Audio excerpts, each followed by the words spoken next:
Paano gawing mukhang tanga ang isang taong nakakainis? Nakaranas ka na ba ng taong bastos ng lalait o sadyang nakakainis? Paano ka nag-react? Nainis ka ba, nakipagtalo o nasaktan? Makinig ka muna ng mabuti. Kung gusto mong maintindihan ang laro ng isip at emosyon, kailangan mong malaman ang galawan ng mga tao.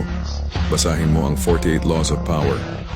Kahit si Tony Gonzaga sinabing delikado ang librong ito. Book are considered so dangerous na itong librong ito ay naging ban sa ilang prisons in the US. At totoo naman, ito ay tunay na makapangyarihan at delikado para sa kontrol ng utak ng tao. Nandyan lang yan sa yellow basket.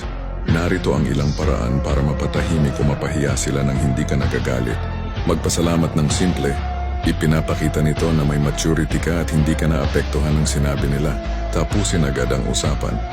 Para ipakita na hindi mo sinasang-ayunan ang opinyon nila, pero hindi mo sinisira ang relasyon. Sabihin ng may kaunting biro o sarkasmo, halos masaktan mo na ako ah. Madalas dito sila mapapatigil. Sabihin lang, tama ka. Nakakabigo ito sa kanila dahil hindi mo ibinibigay ang reaksyon na gusto nila. Patanungin sila, kailangan ba laging negatibo ka? Para mapaisip sila sa ugali nila. Tawanan lang ang sinabi nila. Ipinapakita nito na hindi ka tinatablan.